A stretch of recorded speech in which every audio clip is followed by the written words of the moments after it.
কয়দিন টাকা লাগবে? রব্বুল আলামিন তার পরবর্তী অংশে বলছেন খালিদিনা ফিহা লা ইয়াবগুনা আনহা ওয়ালা। ঈমান আপনাদের নারী হোক পুরুষ হোক, যে ব্যক্তি ঈমান আনয়ন করবে এবং নেক কাজ করবে, রব্বুল আলামিন তাদের জন্য সুন্দর করে পবিত্র জীবন দান করবেন। ইহলৌকিক জীবনে কি জীবন দান করবেন? পবিত্র জীবন। সবাই বলেন কি জীবন?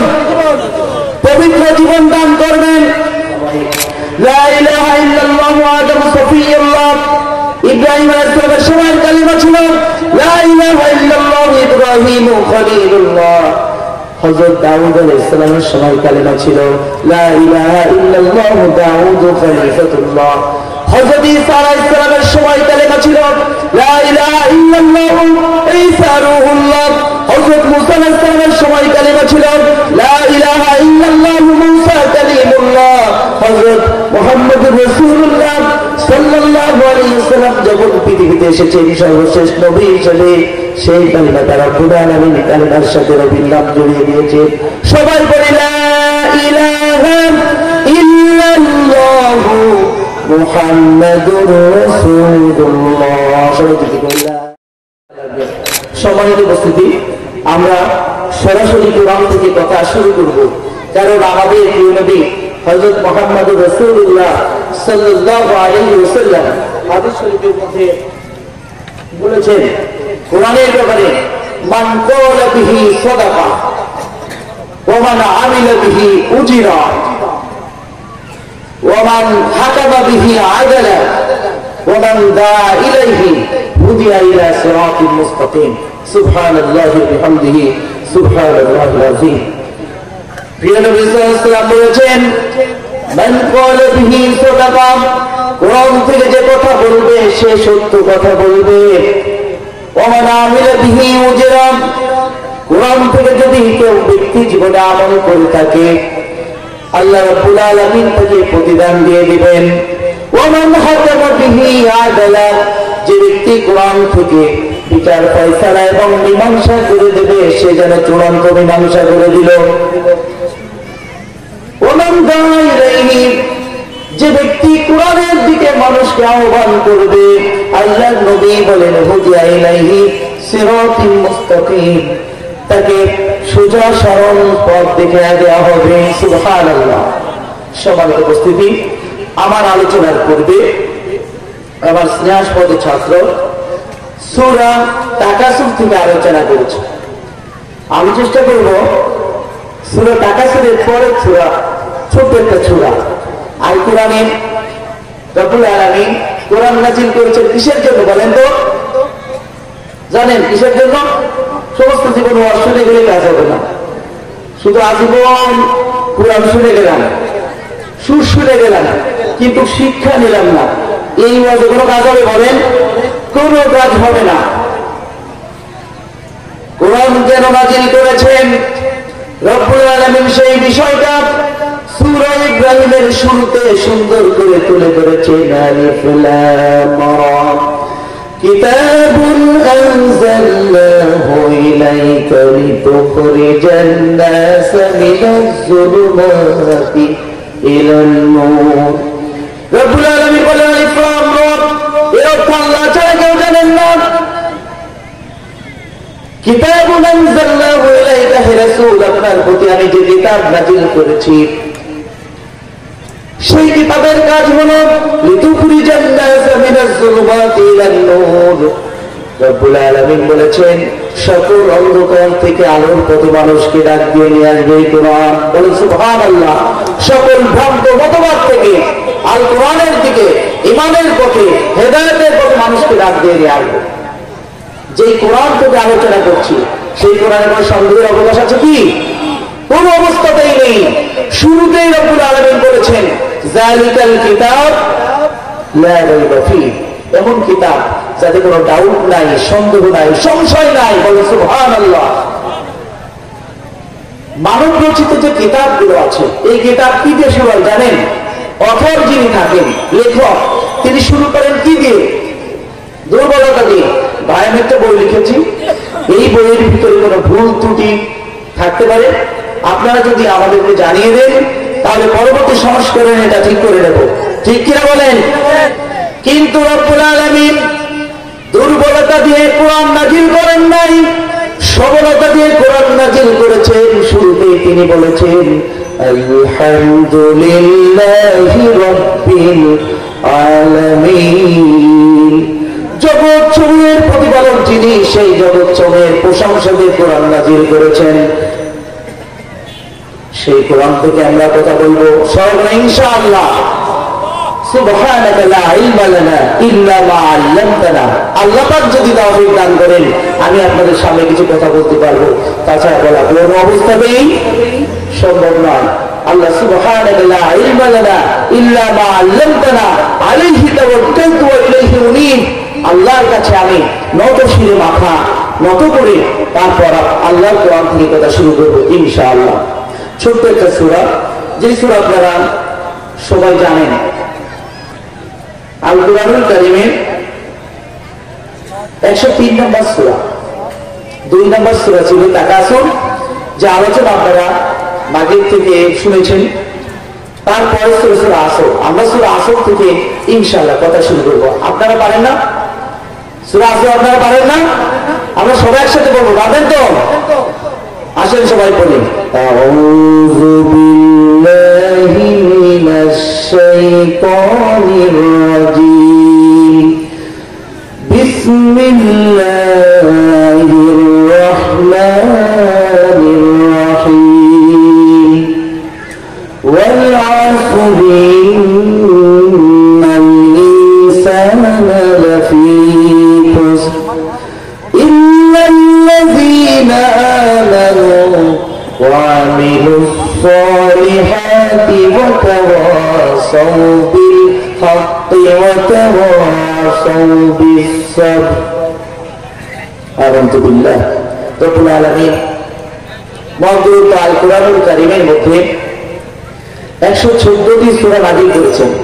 সূরা সংখ্যা কত? 114। স্টাইলটা দেখেন আল্লাহ। কুরআনের 114 সূরার মধ্যে 113 সূরার আগে বিসমিল্লাহ আছে, একটা সূরা কিন্তু নাই।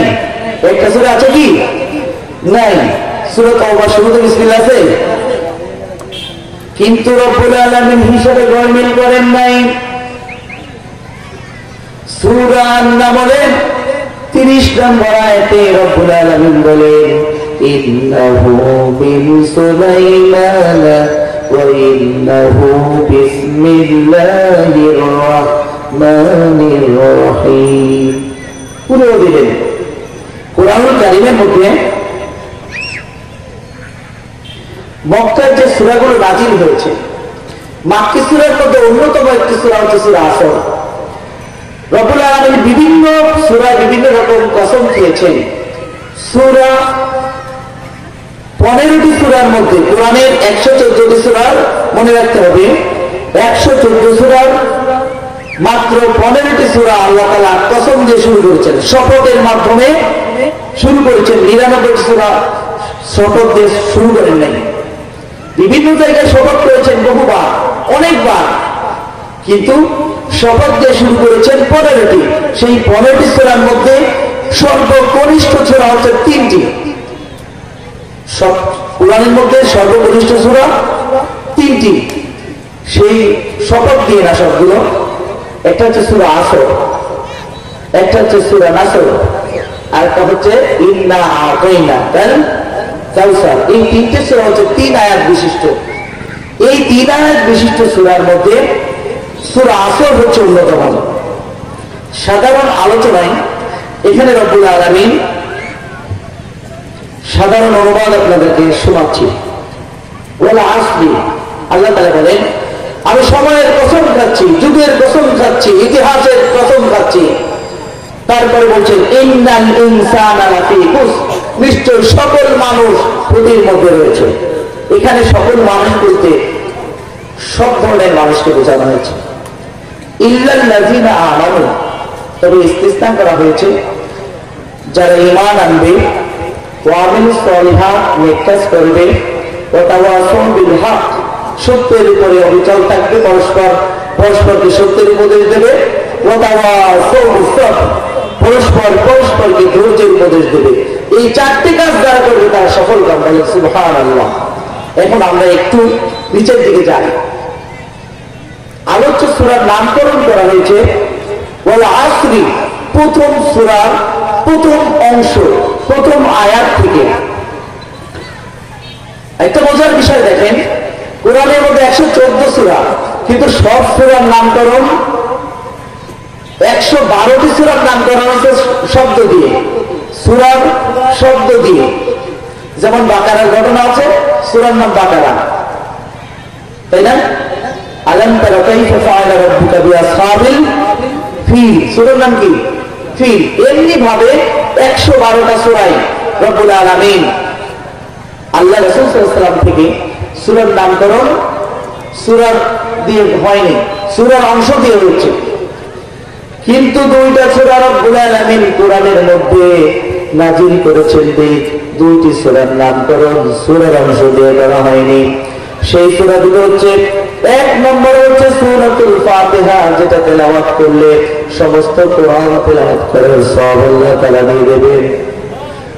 সূরা ইখলাস, ইখলাস শব্দটা স্কুল বলার মধ্যে আছে নাই? সূরা ইখলাস, সূরা ইখলাস যদি আপনি তেলাওয়াত করেন, রব্বুল আলামিন আপনার আমলনামায় 10 পারা কোরআন পড়ার সওয়াব দিয়ে দিবে। সুবহানাল্লাহ বিহামদিহি সুবহানাল্লাহিল আযীম। এই সূরা আসর আমরা চলে আসছি, শপথ কসম দিয়ে শুরু করেছেন ওয়াল আসরি। নামকরণটা শুনলাম, আমরা একটু তাফসীর একটু পরে যাই, একটু কিছু আলোচনা করে নেই। কখন নাযিল হয়েছে সূরাটি আমাদের জানা কথা না? সূরা আসর মাক্কী জীবনের প্রথম দিকে যে সূরা নাযিল হয়, শপথ দিয়ে গুরুত্ব দিয়ে রব্বুল আলামিন নাযিল করেছেন সূরা আসর, তার মধ্যে অন্যতম একটি সূরা। আল্লাহ তাআলা কাছে আপনাদের যদি প্রশ্ন করা হয়, কসম আল্লাহ তাআলা কসম খেলেন সময়ে, আপনি বলেন সময়ের কসমটা দিবেন, সময়ের কসম তুমি আমার এই দাও, এই মাহফিলের কসম, রাসূলুল্লাহর কসম দেয়া যাবে? আল্লাহ ছাড়া কারো নামে শপথ করা যাবে না। কিন্তু রব্বুল আলামিন তিনি স্রষ্টা, তিনি সৃষ্ট জাতিকে কোন বিষয়টার গুরুত্ব আরোপ করার জন্য, সেই বিষয়টাকে গুরুত্ব দিয়ে তুলে ধরার জন্য শপথ দিয়ে অনেক সূরা নাযিল করেছেন। 15টি সূরা শপথের মাধ্যমে রব্বুল আলামিন কোরআনের মধ্যে নাযিল করে দিয়েছেন।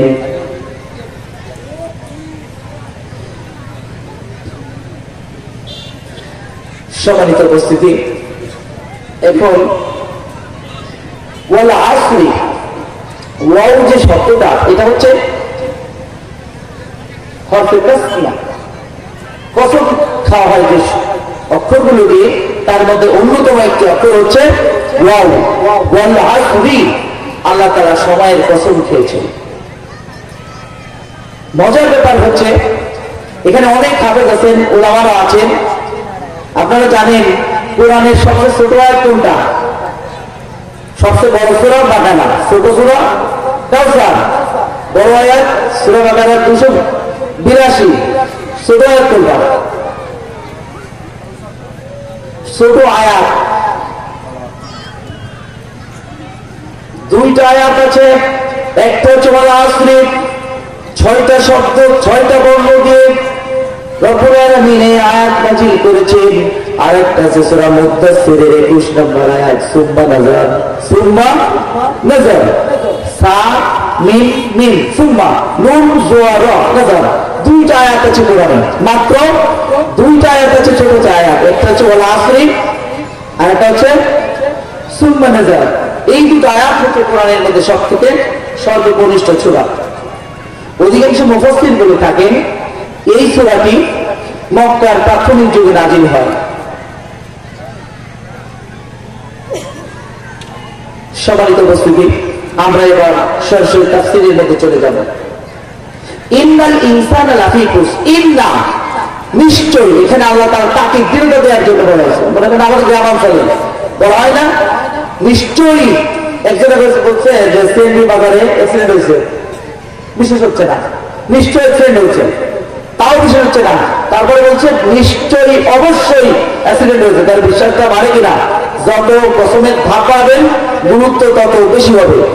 ঠিক রব্বুল আলামিন এই সূরার মধ্যে ইন্না হরফে মুশাব্বাহ বিল ফিল এখানে তাকিদ দিয়ে শুরু করেছেন, এবং ইনসান লাফিকুস এখানে ফির আগে যে লামটা আছে লামে তাকিদ, দুইটা তাকিদ দিয়েছেন নিশ্চয়ই অবশ্যই সকল মানুষ ক্ষতির মধ্যে।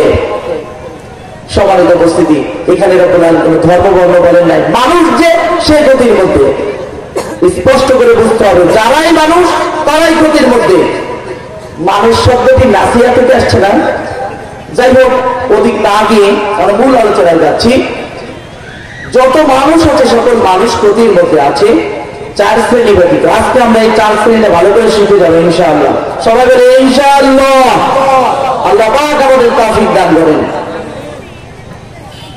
সম্মানিত উপস্থিতি, সেই চার শ্রেণী কারা? ইল্লাল্লাযীনা আমানু, যারা ঈমান এনেছে। দুই, সবাই বলেন এক নম্বরে কারা? ঈমানদার। এক নম্বরে কারা? জোরে বলতে হবে, সমস্ত রাজ্য অসুবিধা গেলে হবে না। আজকে আমার অন্তত কিছু বড় প্রশাসন শিক্ষক হিসেবে পড়ায় দেব। এক নম্বর ঈমানদার কারা? যারা ঈমান এনেছে। দুই, ওয়ামিলুস সালিহাত, যারা নেক কাজ করেছে। তিন, ওয়াতাওয়াসাউ বিল হক, যারা পরস্পরকে সত্যের উপরে উপদেশ দিয়েছে। ওয়াতাওয়াসাউ বিস সাবর, এবং পরস্পরকে ধৈর্যের উপদেশ দিয়েছে। এই চার শ্রেণী ব্যতীত সব মানুষ ক্ষতির মধ্যে নিমজ্জিত। আমরা যদি দেখতে পাই এখানে দেখে আল্লাহ তাআলা একটা দারুণ শব্দ ব্যবহার করেছেন, কুফর। খাসিরা, খাসারা ইয়াকসিরু, তাই না? ধ্বংস হয়ে যাওয়া, মানে মূলচ্ছেদ হয়ে যাওয়া, ধ্বংস হয়ে যাওয়া। দুটো আছে, আরবিতে দুটো শব্দ আছে ক্ষতি বোঝাতে। একটা হচ্ছে লোকসান, লোকসান বাংলায় যাকে আমরা লোকসান বলি। এই ব্যবসায়ীরা আমাদের অনেক কিছু ব্যবসায়ী বা দোকান ব্যবসায়ীরা আছেন না, লোকসান যায় না। লোকসান শব্দটা আরবি লোকসান থেকে এসেছে। একটা হচ্ছে লোকসান আর একটা হচ্ছে কুফর। লোকসান শব্দের অর্থ হচ্ছে সামান্য ক্ষতি হওয়া। একজনে 500 টাকা দিয়ে ব্যবসা করতে গেছে, 100 টাকা ক্ষতি হয়েছে, এটা সামান্য ক্ষতি, পোষায় নিতে পারবে পরের দিন, লাভ ক্ষতির ব্যাপার। কিন্তু আরেকজনে ব্যবসা করতে গেছে 5 লাখ টাকা নিয়ে, লাভ তো দারুণ লাভ করার ইচ্ছা, পরবর্তীতে দেখা গেল পুঁজিও শেষ, লাভও শেষ। আগুন করলে কি হয়? ধরেন কিছু কিছু আমাদের এলাকার মুরব্বীরা অনেকে বলে থাকেন, যে ঘরে চুরি হয় কিছু থেকে যায়, কিছু নিয়ে যায়, আর যে ঘরে আগুন জ্বলে হঠাৎ মনে করেন সার্কিট ফায়ার হয়ে গেল, আগুন চলে গেল, সব ধ্বংস হয়ে যায়, তাই না? খুসুর বলতে হচ্ছে সব ধ্বংস হয়ে যাওয়া। ইমাম শাফিঈ রাহমাতুল্লাহি আলাইহি তিনি বলেন, সূরা নাজিলের পরে রব্বুল আলামিন যদি কোন সূরাও নাজিল না করতেন সমস্ত মানুষ হিদায়াতের পথ পেয়ে যেত। সুবহানাল্লাহ। ইমাম শাফিঈ জানেন লোক নাকি? শাফিঈ মাযহাবের প্রতিষ্ঠাতা, আহলুস সুন্নাত ওয়াল জামাতের অন্যতম একজন ইমাম, ইমাম শাফিঈ রাহমাতুল্লাহি আলাইহি তিনি বলেছেন, সূরা নাজিলের পরে আর যদি কোন সূরা রব্বুল আলামিন নাজিল নাও করতেন তাও কোরআন আমাদের জন্য যথেষ্ট হয়ে যেত। সুবহানাল্লাহি ওয়া বিহামদিহি সুবহানাল্লাহিল আযীম। সম্মানিত উপস্থিতি, এখন রব্বুল আলামিন শপথ গ্রহণ করেছে বিষয়টাকে মূল্যায়ন করার জন্য, কোন বিষয়টাকে গুরুত্ব দেওয়ার জন্য আল্লাহ শপথ করেছেন। আর জায়গা আছে, আর জায়গা আছে, স্বয়ং রব্বুল আলামিন সময়ের শপথ করেছেন, ইতিহাসের শপথ করেছেন, যুগের শপথ করেছেন, মহাকালের শপথ করেছেন। রব্বুল আলামিন কেন করেছেন? আমাদের মনে যাতে দৃঢ় বিশ্বাস এবং আস্থা জন্ম নেই যে আমি পরবর্তীতে যে কথাগুলো বলবো এই কথাগুলো তোমরা দৃঢ় চিত্তে মেনে নাও, হেদায়েতের পথ পেয়ে যাবে, এবং তোমরা এই 4টি আমল যদি করতে পারো রব্বুল আলামিন তোমাদেরকে জান্নাতুল ফেরদাউস দিয়ে দিবেন। বলেন সুবহানাল্লাহ। সম্মানিত উপস্থিতি, 1 নম্বরে রয়েছেন ঈমান। 1 নম্বর কি? ঈমান শব্দটি শব্দগতভাবে ফাআলের মাসদার, আমানা ইউমিনু ঈমানান ফাহুয়া মুমিন। ঈমান শব্দটি বোধহয় ফাল থেকে এসেছে। শাব্দিক অর্থ হচ্ছে বিশ্বাস করা, মেনে নেওয়া, না দেখে বিশ্বাস করা। আনফিল যাকে বলা হয় কি, আল্লাহকে দেখেন, এই যে কত বড় বিরাট যার মামা সহ আপনারা অনেকে আছে, আল্লাহকে কি দেখা যায়? অনেকে বিশ্বাস করবে যে আল্লাহকে দেখা যায় না বলে বিশ্বাস করি না, এমন আছে না? কিন্তু আমরা অনেক কিছু, এই যে নেটওয়ার্ক আছে দেখছেন আপনারা, অনেকে আতর লাগে আসছে, গ্রাম করছে, তাই না? সুঘ্রাণ দেখা যায়, বাতাস দেখা যায়। আল্লাহর অনেক সৃষ্টিকে আমরা দেখি না, বিশ্বাস করি, অথচ কপাল পোড়া আমরা আল্লাহকে না দেখে অনেকে বিশ্বাস করতে চাই না। সত্য কিনা বলেন? ঈমান কি জিনিস? আল্লাহ প্রদত্ত, আল্লাহর পক্ষ থেকে মুহাম্মদ রাসূলুল্লাহ সাল্লাল্লাহু আলাইহি ওয়াসাল্লাম যা কিছু নিয়ে এসেছেন, এই সবগুলোর প্রতি অকপটে বিশ্বাস করা, আন্তরিকভাবে বিশ্বাস, মৌখিকভাবে স্বীকৃতি প্রদান এবং কাজের মাধ্যমে তা বাস্তবায়ন, এই বিষয়টার নাম হচ্ছে ঈমান। যে ব্যক্তি এই বিষয়গুলো, এই তিনটি বিষয় ধারণ করবে তাকে বলা হয় মুমিন। যে বিশ্বাস করবে, বিশ্বাসের নাম ঈমান। যে ব্যক্তি এটা ধারণ করবে তার নাম মুমিন। আল্লাহর বিধানকে যারা অস্বীকার, আল্লাহর বিধান অস্বীকার করার নাম কুফরি। যে ব্যক্তি এই কুফরি করবে তাকে বলা হয় কাফের। যে দ্বিমুখী নীতি অবলম্বন করা, এই এমনটা অনেক পরিভাষা আছে। সামনে যাচ্ছি, হাদিসে জিবরিলের মধ্যে ওলামা রয়েছেন, অনেক ওলামা সামনে আছেন। হাদিসে জিবরিলের মধ্যে হযরত জিবরিল আমিন একদিন নবী সাল্লাল্লাহু আলাইহি ওয়াসাল্লামের সামনে এসে বিভিন্ন কিভাবে রাসূলের কাছে প্রশ্ন করতে হয় সেই বিষয়টা শিক্ষা দানের জন্য রব্বুল আলামিন জিবরিল আমিনকে পাঠালেন। কথা প্রসঙ্গে জিবরিল আমিন প্রশ্ন করলেন, হে আল্লাহর রাসূল, মাল ঈমান, ঈমান কি জিনিস একটু বলেন। রাসূল বলেন, তু'মিনু বিল্লাহি ওয়া মালাইকাতিহি ওয়া কুতুবিহি ওয়া রুসুলিহি ওয়াল ইয়াউমিল আখির ওয়াল কদরি খাইরিহি ওয়া শাররিহি। এই বিষয়গুলোর প্রতি ঈমান আনার নাম হচ্ছে, বিশ্বাস স্থাপন করার নাম হচ্ছে ঈমান। হযরত জিবরিল আমিন বললেন, সাদাকাতা, আপনি সত্য বলেছেন। ঈমান, এই বিশ্বাস কিভাবে করব? রব্বুল আলামিন প্রত্যেক নবীকে একটা মিশন দিয়ে পাঠিয়েছেন, সেই মিশন হচ্ছে লা ইলাহা ইল্লাল্লাহ। সবাই বলেন লা ইলাহা ইল্লাল্লাহ। হযরত আদম আলাইহিস সালামকে মিশন দেওয়া হয়েছে। মিশন কিন্তু একটা, যেই জামানায় যে নবী সেই নবীর নাম জড়িয়ে দেওয়া হয়েছে রব্বুল আলামিন।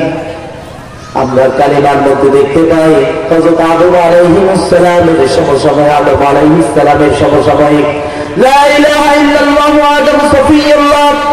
ইব্রাহিম আলাইহিস সালামের সময়ের কালিমা ছিল লা ইলাহা ইল্লাল্লাহ ইব্রাহিম খলিলুল্লাহ। হযরত দাউদ আলাইহিস সালামের সময়ের কালিমা ছিল লা ইলাহা ইল্লাল্লাহ দাউদ খলিফাতুল্লাহ। হযরত ঈসা আলাইহিস সালামের সময় কালিমা ছিল লা ইলাহা ইল্লাল্লাহ ঈসা রূহুল্লাহ। হযরত মুসা আলাইহিস সালামের সময় কালিমা ছিল লা ইলাহা ইল্লাল্লাহ মুসা কালিমুল্লাহ। হযরত মুহাম্মদুর রাসূলুল্লাহ সাল্লাল্লাহু আলাইহি ওয়াসাল্লাম যখন পৃথিবীতে এসেছেন সর্বশেষ নবী হিসেবে, সেই কালিমাটা রব্বুল আলামিন কালিমার সাথে নবীর নাম জড়িয়ে দিয়েছে।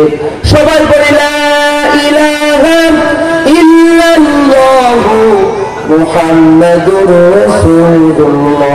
সবাই যদি বলে লা ইলাহা ইল্লাল্লাহ, লা ইলাহা ইল্লাল্লাহ।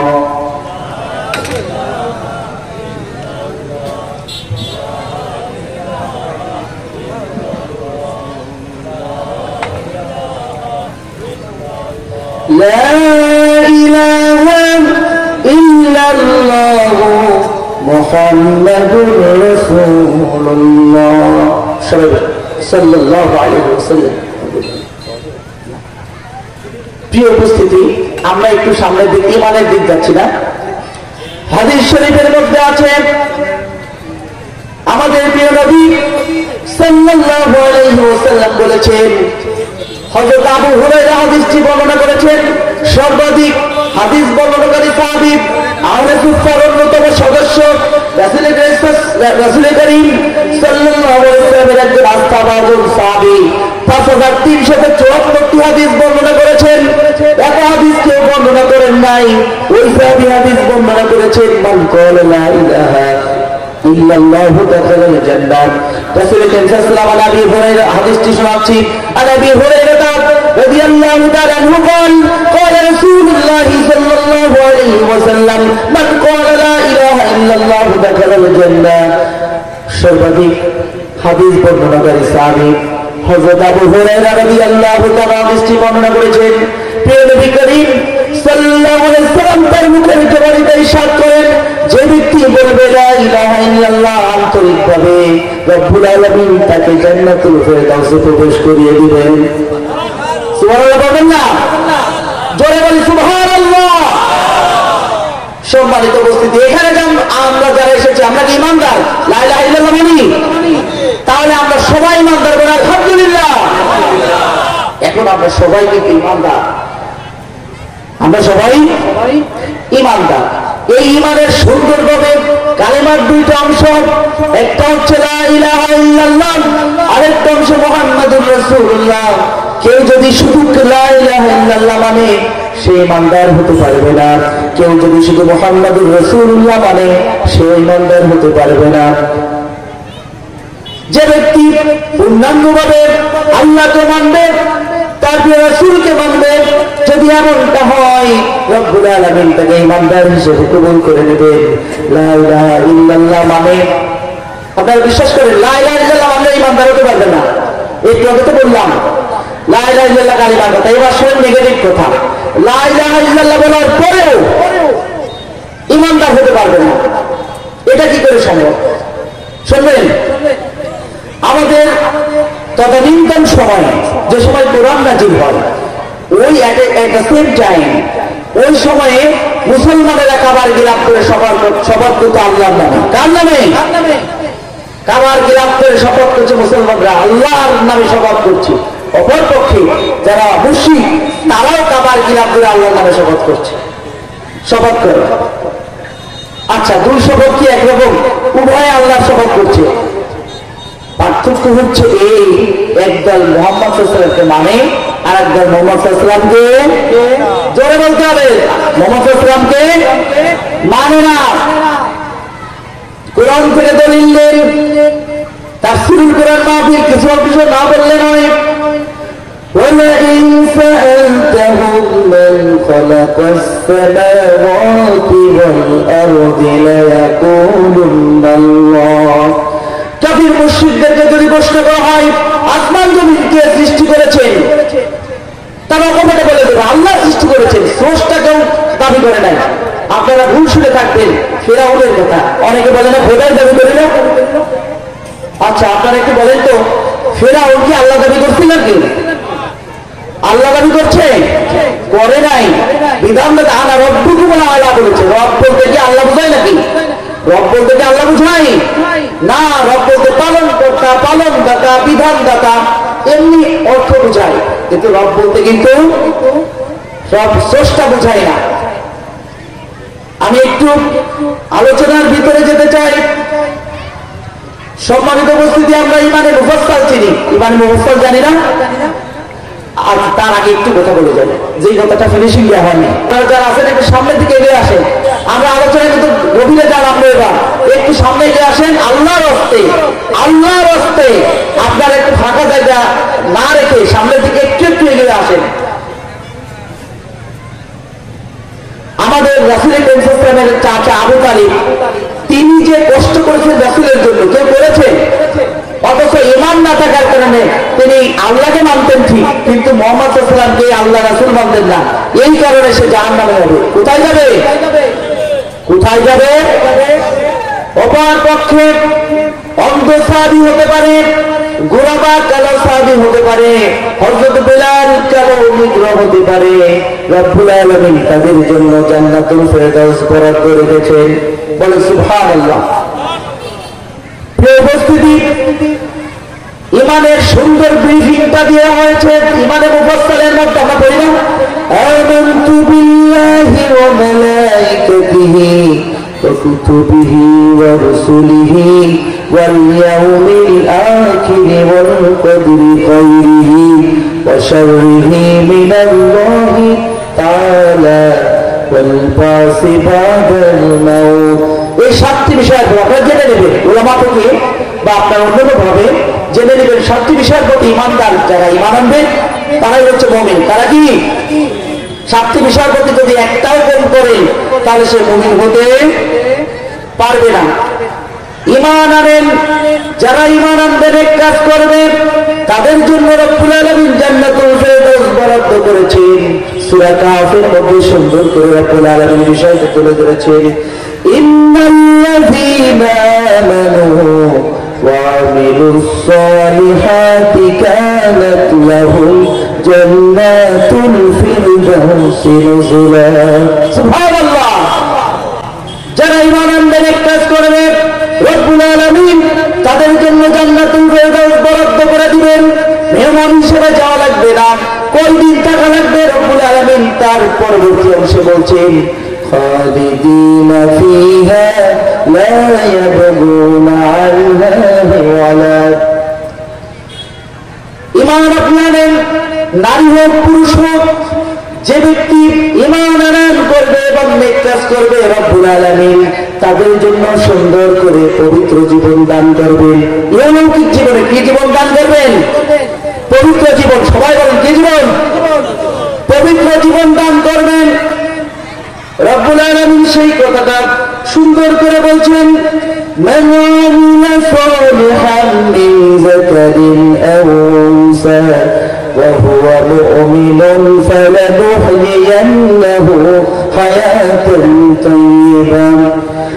ঈমানদার সে নারী হোক আর পুরুষ হোক, যেই হোক না কেন, তার ঈমান অবস্থায় সে যদি নেক কাজ করে, পুরুষরা নেক কাজ করে ঈমান অবস্থায়, নারীরা ঈমান অবস্থায় যদি নেক কাজ করে রব্বুল আলামিন তাদের জন্য কি বরাদ্দ করে দিবেন? পবিত্র জীবন। ফালানুহইয়ান্নাহু হায়াতান তাইয়্যিবা। রব্বুল আলামিন এখানে লামে তাকিদ নুনে সাকিলা ব্যবহার করেছেন। নিশ্চয় অবশ্যই তাদেরকে আমি কি দেব? কি দেব? পবিত্র জীবন দিব। সম্মানিত উপস্থিতি, শাহজাহান কেন্দ্রীয় জামে মসজিদের হুজুর, আপনি একটু মঞ্চে চলে আসেন। ইমাম সাহেবের দিকে আসেন। সম্মানিত উপস্থিতি, আমরা একটু সামনে যান। শাহজাহান মসজিদের ইমাম সাহেব মঞ্চের ডান সাইডে ইমামদের জন্য চেয়ার দেওয়া আছে, এখানে এসে বসে যান। ইমান, তাহলে ইমান নিয়ে একটু বেলা দূর যেতে পারতেছে না, একটু আমলে সালের পরিচয়টা দিয়ে যাই। আমলে সালেহ, আমাল, আমল শব্দ তো কাজ। আমরা যে বসে আছি এটা একটা কাজ, পড়া হওয়া, খাওয়া যাওয়া, উঠা বসা সবটাই হচ্ছে যেমন ভাব, যেমন কর্ম, যেমন ফেল, তেমন ভাবে আমল। এটা কি আমল সালেহ, নেক কাজ। আমল সালেহ মানে কি? নেক আমল। এই নেক আমলের বিষয়ে ঈমান অবস্থায় আল্লাহ সন্তুষ্টি অর্জনের জন্য আপনি যা করবেন সব নেক আমল।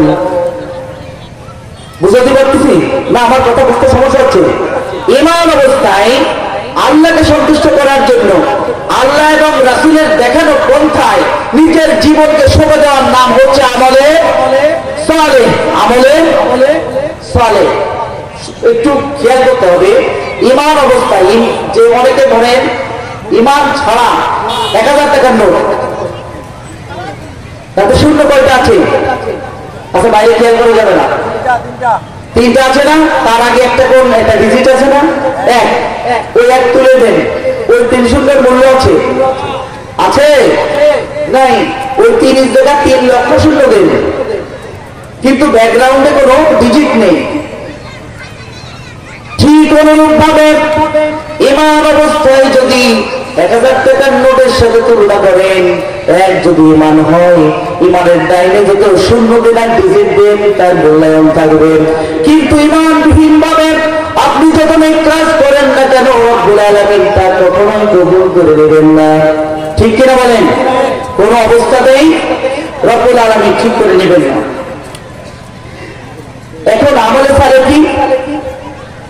আমলে সালেহ হচ্ছে নিজের জীবনকে সঁপে দাও, আল্লাহ যা হুকুম করেছেন সেগুলো মানা, যা থেকে নিষেধ করেছেন তাতে বিরত থাকা। আমাদের প্রিয় নবী সাল্লাল্লাহু আলাইহি ওয়াসাল্লাম আল্লাহর পক্ষ থেকে যা কিছু নিয়ে এসেছেন ইসলামের শরীয়তে প্রত্যেকটা বিধানকে যথাযথভাবে পালন করা এবং নিজের জীবনকে সঁপে দেওয়া, যা আল্লাহ তাআলা নিষেধ করেছেন চোখ কান বুঝে সেগুলো থেকে বিরত থাকা, যা হুকুম করেছেন সেগুলো আঞ্জাম দেওয়া, এইটার নাম হচ্ছে আমলে সালেহ। আমলে সালেহ ধরেন আমরা সালাত আদায় করি না, আল্লাহু আকবার দাঁড়ানোর পরে আমরা সানা করি না। সানা মানে কি জানেন? সানা মানে কি? গুরু কীর্তন করা, আল্লাহর গুণগান গাওয়া। যখন কোন বান্দা সালাতে আল্লাহু আকবার বলে দাঁড়ায়, যদি একদিন রাসূল সাল্লাল্লাহু আলাইহি ওয়াসাল্লামের পিছনে এক সাহাবী সালাত আদায় করেছেন, সালাত ফিরিয়ে রাসূল সাল্লাল্লাহু আলাইহি ওয়াসাল্লাম প্রশ্ন করছেন, ওরে আমার সাহাবীরা, তোমাদের মধ্যে সালাতে অতিরিক্ত কে বেশি শব্দ বলেছ? কেউ কথা বলে না। সাহাবী বলছে, আমার যেন কোনো অপরাধ হয়ে গেছে। রাসূল সাল্লাল্লাহু আলাইহি ওয়াসাল্লাম নির্ভয় দিয়ে যখন বললেন, তোমার কোনো ভয় নাই বলো।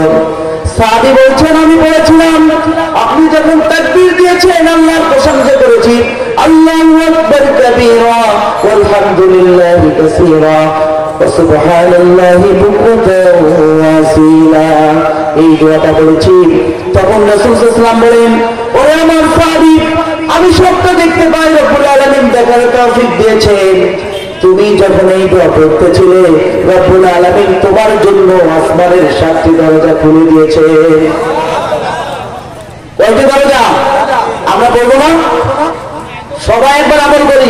আল্লাহু আকবার কাবীরা ওয়ালহামদুলিল্লাহি কাসীরা ওয়া সুবহানাল্লাহি বুকরাতাও ওয়া আসীলা।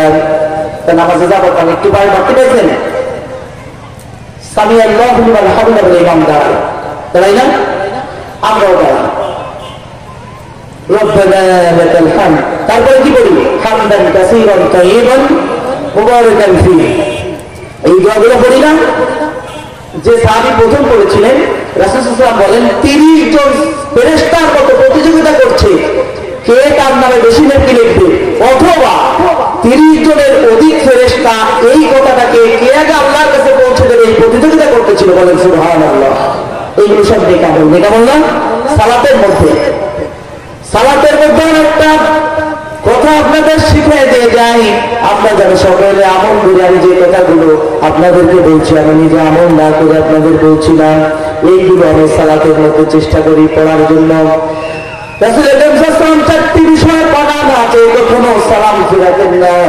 তিনি বলতেন, আমরা কি বলি? আত্তাহিয়াতু, দুরূদ শরীফ, দোয়া মাসুরা। তারপরে কি বলি? তারপরে সালাম ফিরাই না? রাসূল সাল্লাল্লাহু আলাইহি ওয়াসাল্লাম 4টি বিষয় সালাম দিতেন। আল্লাহুম্মা ইন্নী আউযু বিকা মিন আযাবি জাহান্নাম ওয়া আউযু বিকা মিন আযাবিল কবরি ওয়া মিন ফিতনাতিল মাহইয়া ওয়াল মামাত ওয়া মিন শাররি ফিতনাতিল মাসীহিদ দাজ্জাল। রব্বুল আলামিনের রাসূল, প্রিয় রাসূল, তিনি জান্নাতের শুভ সংবাদ প্রাপ্ত, তিনি মাকামে মাহমুদের মতো সুউচ্চ সম্মানের অধিকারী, নবীকুল শিরোমণি।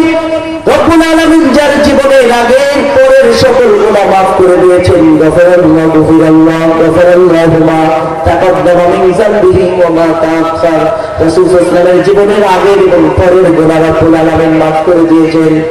সেই রাসূল যদি 4টি বিষয় পানা চাইতে পারেন, আমাদের নবীজি সালাম ফিরানোর আগে বলতেন, আল্লাহুম্মা ইন্নী আউযু বিকা মিন আযাবি জাহান্নাম। রব্বুল আলামিন, জাহান্নাম তো ভয়ঙ্কর জায়গা, ওই জায়গা থেকে রব্বুল আলামিন তুমি আমাদের হেফাজত করো। বল সুবহানাল্লাহ।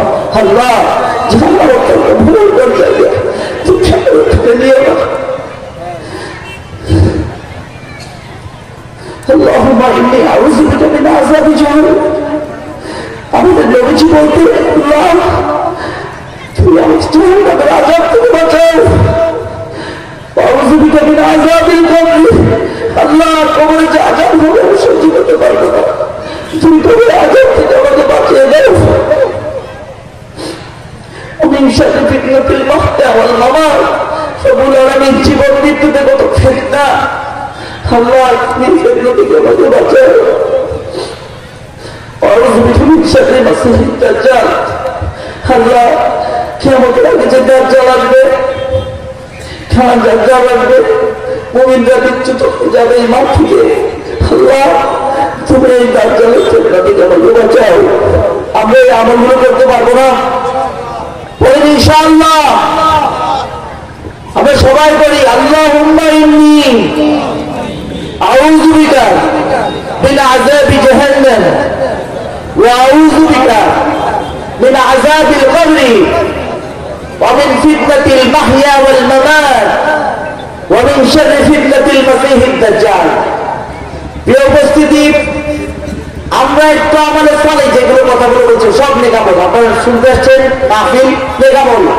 এরপরে আমরা সামনে চলে যাচ্ছি। নেকামলের উদাহরণ দিতে গিয়ে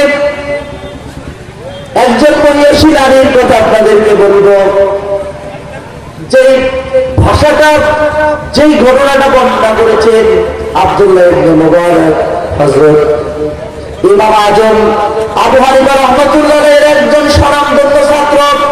মন দিয়ে শুনতে হবে, ইমাম আজম আবু হানিফা রাহমাতুল্লাহ আলাইহি এর স্বনামধন্য ছাত্র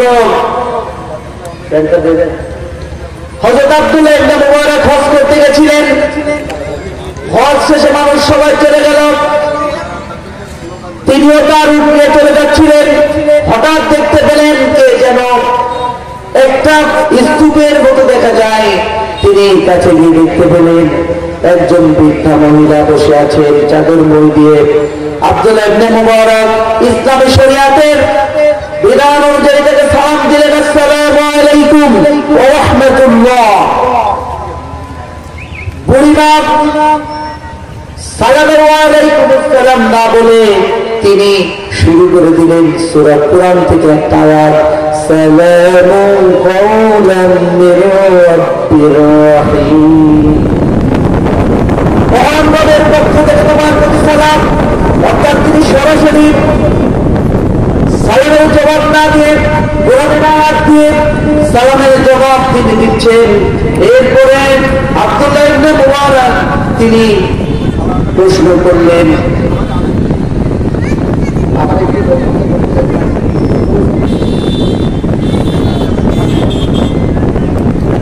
প্রধানমন্ত্রী আসছে, তিনি পথে আছেন, আসার পরে আমরা আলোচনা দিতে জানবো ইনশাআল্লাহ। প্রধানমন্ত্রী আলোচনা শুনবো এবং তার আগে আমরা একটু মনোযোগ দিয়ে শুনি। আচ্ছা, আমার কথা বুঝতে আপনাদের কোনো কষ্ট হচ্ছে নাকি? কষ্ট হচ্ছে? বন্ধ করে দেবো? চলবে ইনশাআল্লাহ। দোকানপাটে যারা আছেন দোকানে, দয়া করে আপনাদেরকে করজোরে মিনতি করছি, আপনারা দয়া করে আমাদের মাহফিলে এসে বসেন এবং এই জান্নাতের বাগানে এসে বসেন। আমরা সবাই মিলে একসাথে কিছু কথা শুনি, কিছু কথা বলি এবং আমলের জন্য কিছু কথা যেন নিয়ে বাড়ি নিয়ে যেতে পারি। আল্লাহ পাক আমাদের তৌফিক দেন। একটু সামনে এগিয়ে বসেন, আমরা শুরু করি। বুড়িমাকে এবার আব্দুল্লাহ ইবনে মুবারক প্রশ্ন করছেন, আপনি এখানে স্তূপের মতো পড়ে আছেন, কারণটা কি? কেন এখানে পড়ে আছেন? বুড়িমা সরাসরি কোরআনের আয়াত দিয়ে জবাব দিচ্ছেন, ওয়া মান ইউদ্লিলিল্লাহু ফালা হাদিয়া লাহু। রব্বুল আলামিন যাকে পথভ্রষ্ট করেন তাকে হেদায়েতের কেউ নেই। বুড়িমা বুঝাতে যাচ্ছেন, আমি হারিয়ে গেছি, সুতরাং আমি তো পথ হারিয়ে ফেলেছি বাবা। বুঝে যাচ্ছে? আমি পথ হারিয়ে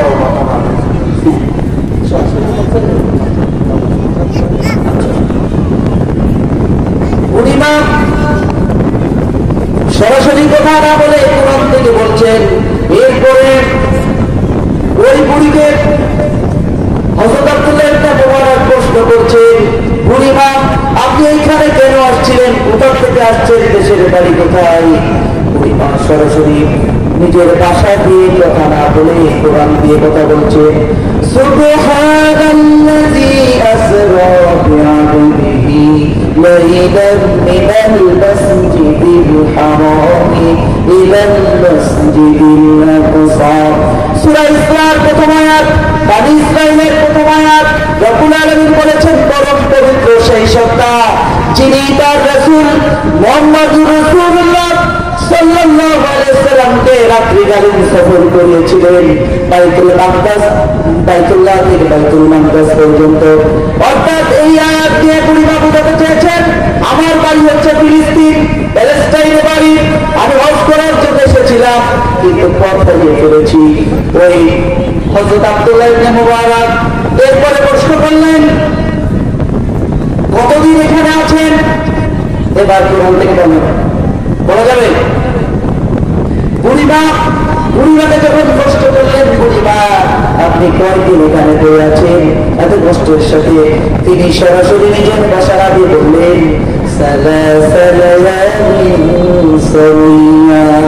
3 দিন 3 রাত এখানে কষ্টের মধ্যে আমি আছি বাবা, এই কথাটা বুড়িমা বললেন। এরপরে মুহাদ্দিস আব্দুল্লাহ ইবনে মুবারক চলতে যাচ্ছেন, আমি এত বড় মুহাদ্দিস অথচ আমি কোরআনের আয়াত দিয়ে তাকে বলতে পারি না। কারণ এই বিদেশি মহিলা, এই মহিষী মহিলা কত সুন্দর করে আমার কথার জবাব দিচ্ছেন। এবার তিনি জিজ্ঞেস করছেন আপনি খান কি, পান করেন কি, পানাহারের ব্যবস্থা কোথা থেকে আসে? বুড়িমা এবার জবাব দিচ্ছে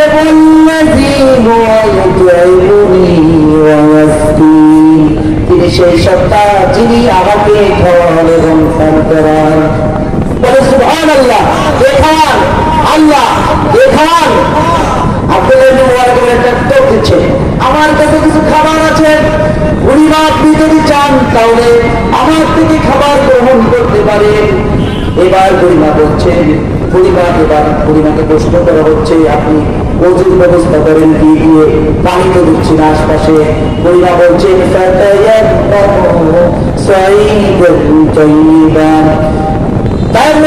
একটা অংশ তিনি তেলাওয়াত করলেন, সুতরাং তোমরা পবিত্র মাটি দিয়ে তায়াম্মুম করো।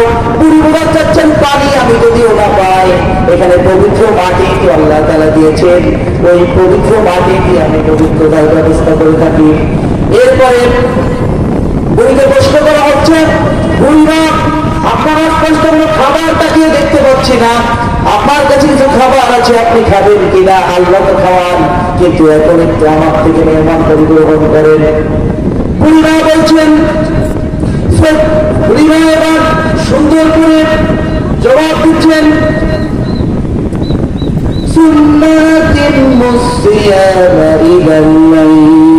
তোমরা রোজাকে সিয়াম সাধনাকে রাত পর্যন্ত পূর্ণ করো। বুড়ি সরাসরি বলেন আমি রোজাদার, কিন্তু তিনি ইঙ্গিতে বুঝিয়ে দিয়েছেন ওরে আগন্তুক তুমি তো আমার উপকার করতে চাচ্ছ, কিন্তু আমি তো একজন সিয়াম সাধনায় রত আছি, একজন সিয়াম সাধনা করছি, এই মুহূর্তে আমি তোমার খাবার গ্রহণ করতে পারি না। তখন আব্দুল্লাহ ইবনে মুবারক বললেন এটা তো রমজানের রোজা নয়, এটা তো নফল রোজা, সুতরাং আপনি তো সফর অবস্থায় ফরজ রোজা পর্যন্ত মানা যায়, আর আপনি তো নফল রোজা রেখেছেন। বুড়িমা আমার থেকে একটু খাবার গ্রহণ করেন। বুড়ি তখন কোরআন আয়াত কত সুন্দর করে বলছেন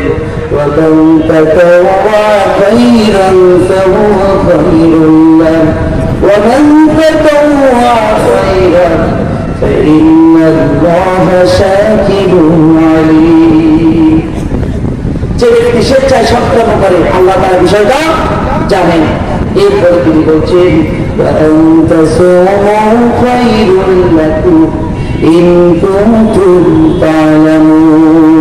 পূর্ণা বলছেন যদিও সফর অবস্থায় সিয়াম সাধনা ভেঙে ফেলা যায়, তারপরেও কি তুমি জানো না সফর অবস্থায় কেউ যদি সিয়াম সাধনা করে রব্বুল আলামিন তার জন্য স্পেশাল পুরস্কারের ব্যবস্থা করে দিবেন। সুবহানাল্লাহি ওয়া বিহামদিহি সুবহানাল্লাহিল আযীম। এবার আব্দুল্লাহ ইবনে মুবারক খুব ফসকে বলে ফেললেন ওরে বুড়িমা আমি তো আমার বাসায় আপনাকে প্রশ্ন করছি, কিন্তু সরাসরি এখনো পর্যন্ত আপনি আমার কথার কোনো সরাসরি জবাব না দিয়ে কোরআনের আয়াত দিয়ে আকার ইঙ্গিত বলছেন। এবার বুড়িমা বলছেন কোরআনের আয়াত কত সুন্দর করে কোট করে বলছেন মা ইয়ানফিযু মিন কওলি ইল্লা লাদাইহি রাকীবুন আতীদ।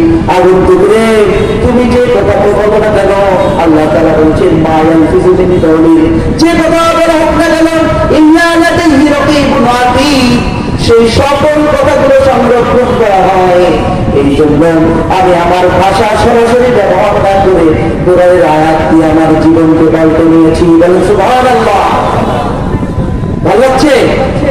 এইভাবে কোরআনের বয়স্ক কোরআন শিক্ষার আসরে থেকে কোরআন থেকে কিছু বলার চেষ্টা করছি, যিনি নিজের জীবনকে কোরআনের আলোয় আলোকিত করেছেন, এত কোরআনের উপরে জ্ঞানে উৎপত্তি অর্জন করেছে।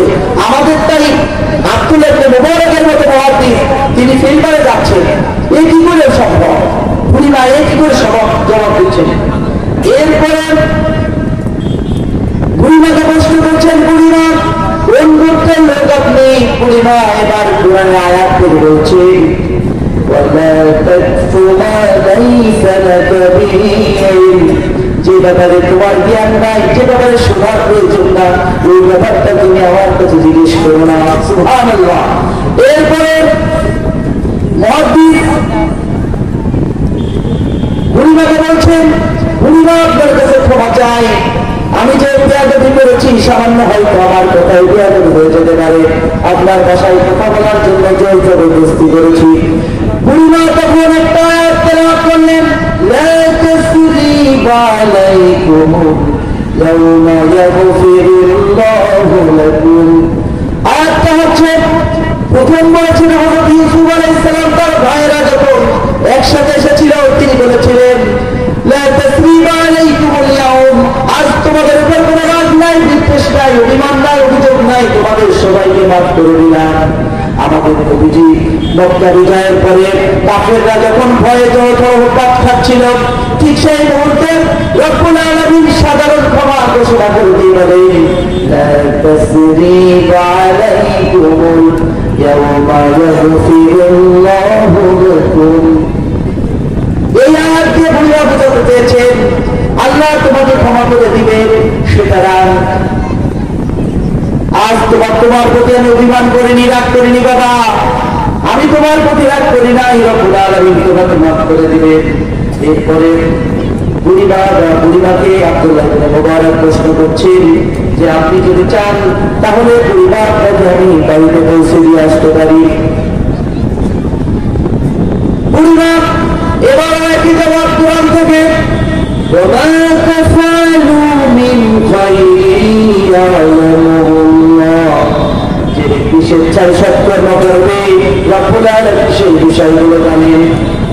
এরপরে বুড়িমাকে হযরত মুহাদ্দিস প্রশ্ন করছেন, আমার উট আছে, আমার উট আপনি সওয়ার হন। সেই সময় বুড়িমা উঠে সওয়ার হওয়ার সময় আব্দুল্লাহ ইবনে মুবারককে বললেন, বাবা তুমি একটু চোখ দিয়ে মনে করো, কোন আয়াত বলছেন কুল্লিল মুমিনিনা ইয়াগুদ্দু মিন আবসারিহিম ওয়া ইয়াহফাযু ফুরুজাহুম যালিকা আযকা লাহুম ইন্নাল্লাহা খাবীরুম বিমা ইয়াসনাউন। বাবা তোমার এই আয়াত দিয়ে পর্দার বিধানের ব্যাপারে, পুরুষের জন্য যে পর্দার বিধান, সেই পর্দার সূরা নূরের 30 নম্বর আয়াতে এই কথাটা সুন্দর করে রব্বুল আলামিন পুরুষের পর্দার বিধান নাযিল করে বলেছেন কুল্লিল মুমিনিনা, রাসূল আপনি মুমিনদেরকে বলে দিন ইয়াগুদ্দু মিন আবসারিহিম, তারা যেন তাদের চোখকে নিম্নগামী করে রাখে। তার মানে আমি বৃদ্ধা মানুষ হতে পারি, ওরে মুহাদ্দিস, ওরে আগন্তুক, ওরে উপকারী ব্যক্তি, তুমি তোমার চোখকে একটু নিম্নগামী করো। এবার বুড়ি যখন উঠতে গেলেন তখন হঠাৎ উঠ ফসকে দাঁড়িয়ে গেল, বুড়ি পড়ে গিয়ে কথা বললেন। এবার বুড়ি কোরআনের আয়াত দিয়ে পাঠ করে বলছেন ওমা আসাবাকুম মিন মুসিবাতিন ফাবিমা কাসাবাত আইদিকুম, তোমাদের উপরে যে বিপদ এবং মুসিবত আসুক না কেন সব তোমাদের হাতের কামাই করার। রব্বুল আলামিন এই কথা, রব্বুল আলামিনের এই কথা যে বুড়িমা বোঝাতে চেয়েছেন, আমি হয়তো বৃদ্ধ মানুষ বলতে পারতেছি না, এই জন্য আমি ব্যথা পেয়েছি, কোনো সমস্যা নেই। এরপরে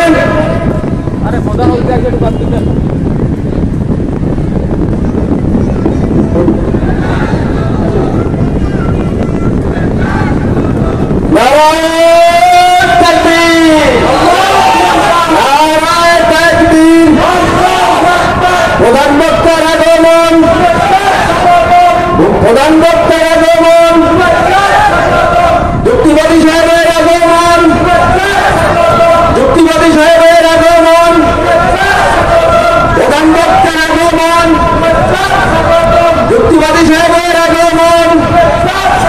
নারায়ে তাকবীর, নারায়ে তাকবীর, নারায়ে তাকবীর।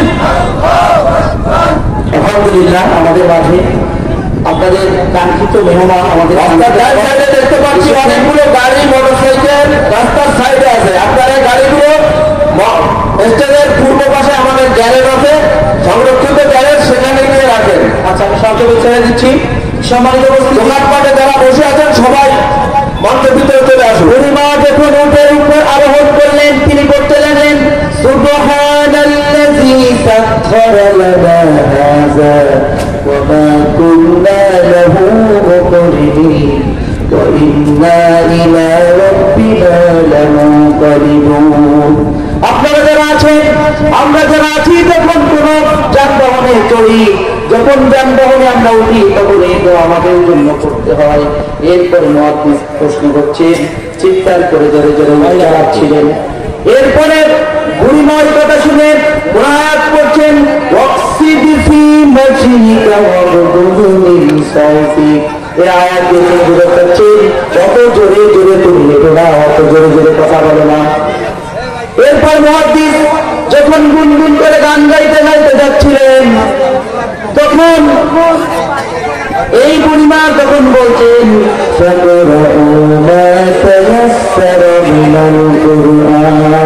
কোরআন থেকে যেখান থেকে সহজ বোধ করো সেইখান থেকে তুমি তেলাওয়াত করো।